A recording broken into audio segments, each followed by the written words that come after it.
Welcome to the Mondoweiss podcast. I'm your host, Dave Reed.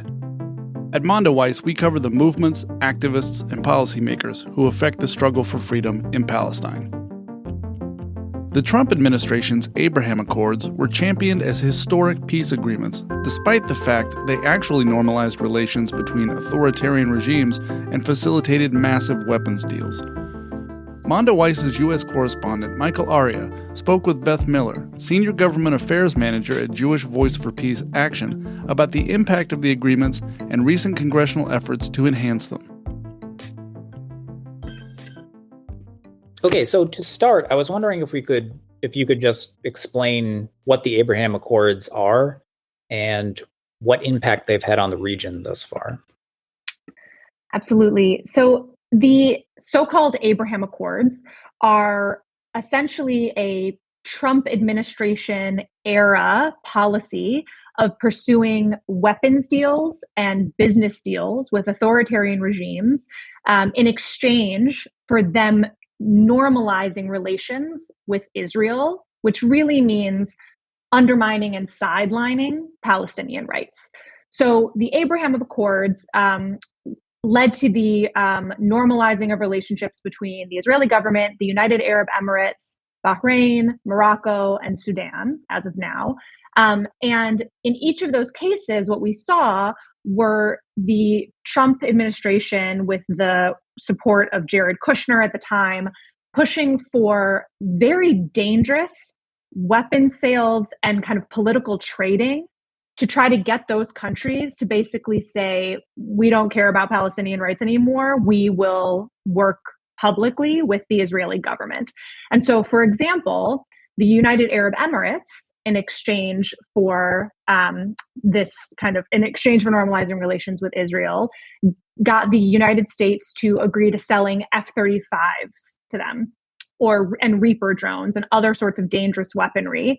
Morocco, in exchange, got the United States government to officially recognize its illegal occupation and annexation of the Western Sahara.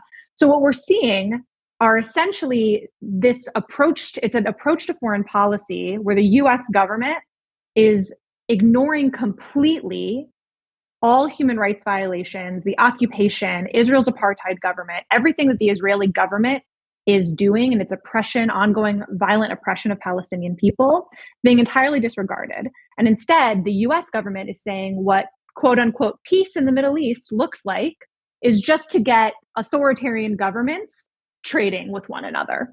So we're seeing the weapon sales I just mentioned, the political trade-offs I just mentioned. A few days ago, a New York Times article came out that revealed through investigations that there was also the sale of Pegasus, which is a spyware technology from the Israeli NSO group tech company, was sold and shared as an incentive as part of these Abraham Accords as well. So that's what the intent of these deals are, right? It's a regressive foreign policy approach that makes everyday people less safe by flooding the region with more weapons and making it easier for authoritarian regimes to deal between surveillance tech and weapons deals and more with one another, while completely ignoring the Palestinian struggle for human rights, justice, and equality, and undermining the safety of everyone in the region. Democrats criticized the Trump administration's foreign policy when it came to so many issues, but this is one where they've kind of quietly supported it. I think it's been a little underreported how much, widespread support there's been for these arms deals among the Democratic Party. Can you talk about the support that these deals have in Washington? And connected to that, if you could just also talk about how the Biden administration fits into this. What has their role been in these deals since they've taken power? So unfortunately, but perhaps not surprisingly, Democrats, especially moderate and centrist Democrats, and I include the Biden administration in that, have been very supportive of this approach to foreign policy. Essentially, a lot of them have said to the effect something like, I don't support anything the Trump administration did, but this was one good thing he did, which really highlights what we all know to be true, which is that the US government, whoever is in control, tends to single out the Israeli government for special treatment.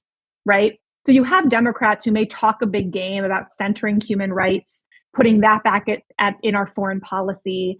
But when it comes down to it, it's curious to think then about why they would support this framework of approach to countries in the Middle East that completely sidelines human rights and instead just finds ways to get more weapons and more surveillance tech in the hands of authoritarian and bad actor countries, including the Israeli government. And so what we should be seeing from Democrats, what we should be seeing from all aspects of the US government, but certainly we expect to see it from Democrats, is a foreign policy that actually addresses the needs of everyday people and that centers human rights and equality and justice for all people. And instead, we're seeing Democrats that are supporting and pursuing a foreign policy that basically lines the pockets of Boeing and Raytheon and Lockheed Martin. And so it's very concerning to see. And in fact, there is a bill in Congress right now, the Israel Relations Normalization Act, which we can talk in a bit more detail about as well, that currently has overwhelming bipartisan support in both the House and the Senate that would effectively endorse this approach, the quote unquote Abraham Accords approach, and praise them. And the Biden administration has very much been part of this and has also stated many times that it supports these deals between countries being made. Basically, what we're seeing here are Democrats who are buying into and actively perpetuating this lie that simply by getting countries to talk and deal with the Israeli government, we are making people somehow safer and more secure. That is not the case. At the core of the problem here is that the Israeli government is carrying out ethnic cleansing against Palestinian people. We're seeing it worsen every single day. There are home demolitions, violent forced displacements, Palestinians across all of Palestine right now that are worsening every single year. These deals have done nothing to better the situation on the ground for Palestinians. The core of the issue here is ethnic cleansing and apartheid and oppression being carried out by the Israeli government. And instead of addressing that, Democrats and Republicans who support this approach are basically saying, Israel doesn't need to do anything about that. Let's just give them everything they want and get more countries talking to them. And somehow that will make everything better. That really only centers and helps authoritarian regimes and weapons manufacturers, and it makes everyone else less safe. I wanted to talk about the bill that you just mentioned, the Israel Relations Normalization Act. Exactly what would this legislation do? How is it designed to enhance the Abraham Accords or further them, I guess? And connected to that, JVP Action and other grassroots groups have started an effort to stop it from being passed and raise awareness about it. Can you talk about that effort as well? So the Israel Relations Normalization Act is a bill that is in both the House and the Senate right now. In the House, I believe it has something like 327 co-sponsors, which is a massive number of co-sponsors. It also has many co-sponsors in the Senate. As I mentioned before, that's bipartisan support, which is incredibly disappointing, though again, not surprising to see US Congress acting in a way that completely not only disregards Palestinian rights, but is complicit in the total undermining and sidelining of any attempts at furthering the cause for Palestinian rights and justice. The bill is essentially a full-throated endorsement of the Abraham Accords. It refers to all these deals I just mentioned as being a great approach that have done great things, that have made the region more secure, and that it should be the policy of the US government to continue to pursue those kinds of deals with more governments, to get more governments to make these kinds of deals with Israel and start talking more to Israel.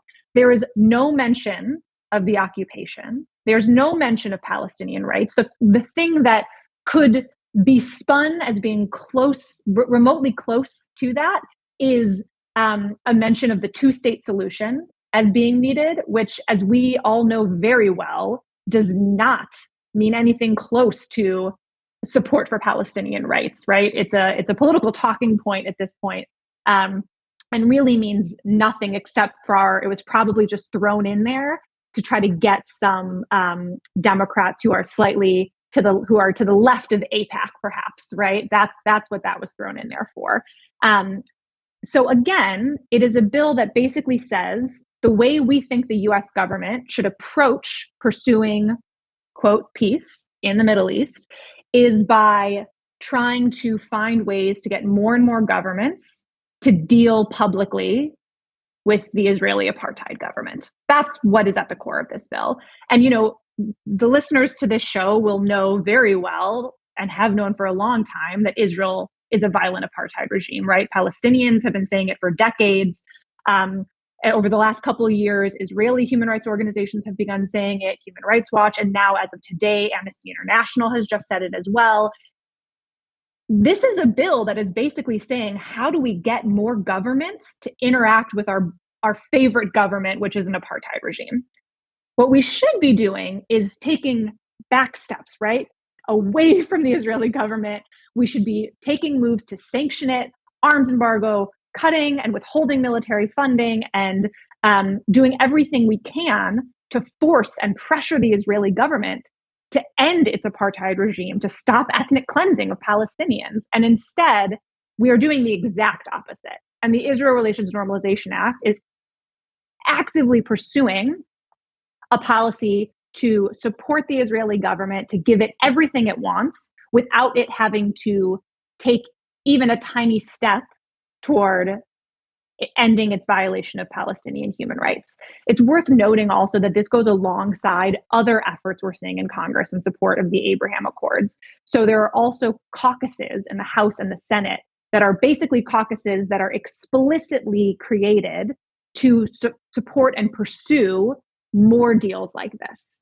Again, I cannot emphasize enough that by deals, what that means is weapon sales, political horse trading, and the sale of dangerous surveillance tech to bad actor governments, including the Israeli government. That's what this is pushing for, and that's what our government seems to want to prioritize.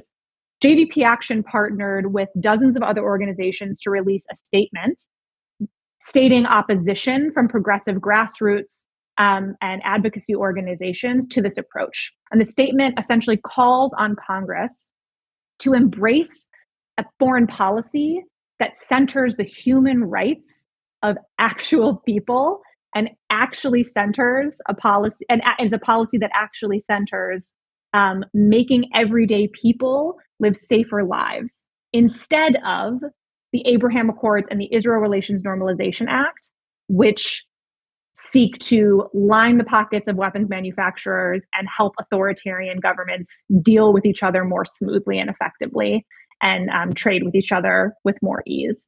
So this statement we sent around to offices across the Hill. We're pushing it out in media and online, and it is just the first step. We're working also closely with partner organizations on initiatives to flood Congress with phone calls and emails to try to get as many reps as possible and as many senators as possible to not support this bill. We don't know exactly when the Israel Relations Normalization Act will come for a vote, but it's possible it could come for a vote in the House quite soon.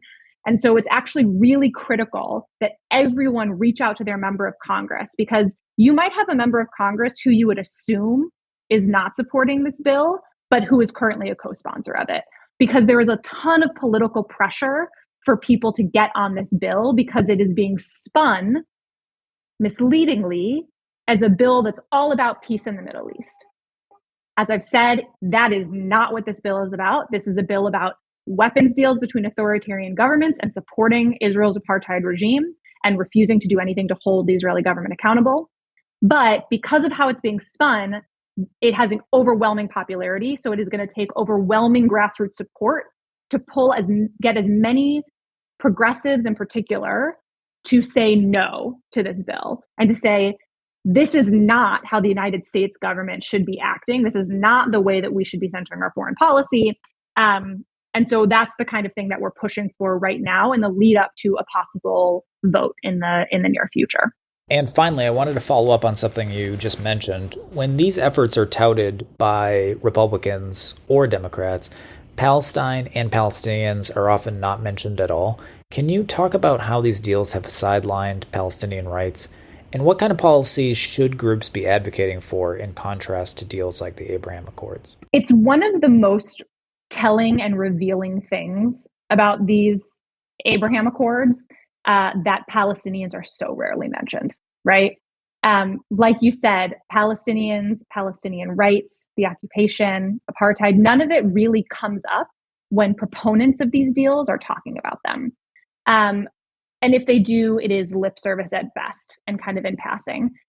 It is essentially a green light to the Israeli government to continue what it's doing, right?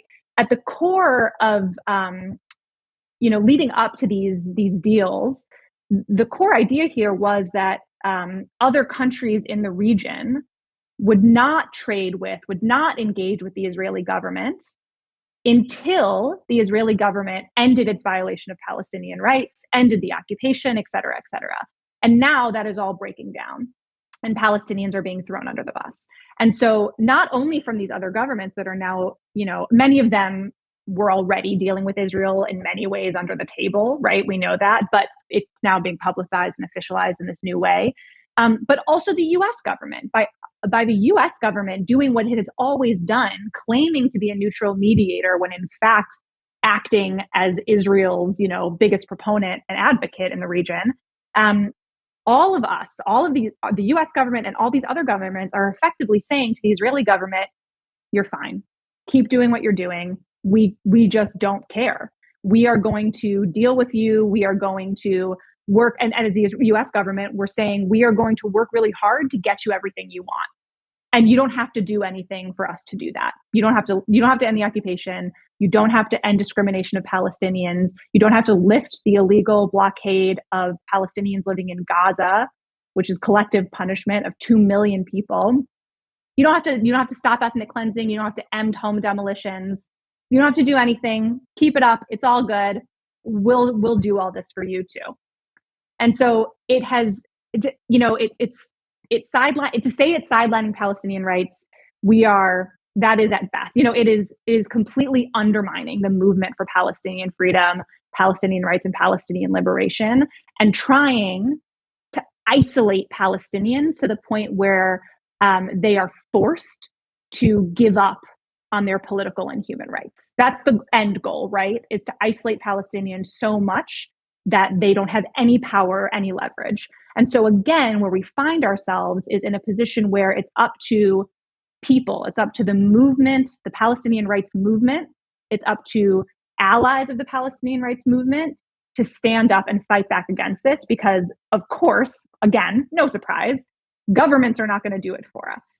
The Biden administration is not going to do this. The Biden administration has made it very clear that they do not care about Palestinian rights, and they will not be taking bold action for Palestinians. And this is just another example of that. And so it's up to the grassroots to push back and fight back against that. And in terms of what that has to look like, I think we can turn to and look to what Palestinians have been saying for as long, since 1948, and then since 1967, right? We know what the answer is here. There is apartheid, there is an occupation, there is ethnic cleansing. And for there to be a just future, those things have to be addressed. The Israeli government has to be held accountable. And those things have to end. And so that's the only way to move forward here. That is the sticking point in moving forward, is that Palestinians are living under a brutal, violent apartheid regime. And there is no way for us to move forward toward a just peace without holding the Israeli government and actors who are complicit in and supporting that accountable and ending it. That's how we can continue to move forward. And that's really the only way to begin doing that. And for the US government, that means ending the $3.8 billion we send in support every year, ending the unquestioning diplomatic cover we give to the Israeli government in the international community, at the United Nations, et cetera, and starting there to move forward. Thank you so much for speaking with us today. It's been very informative. Thanks so much, Michael, for talking with me.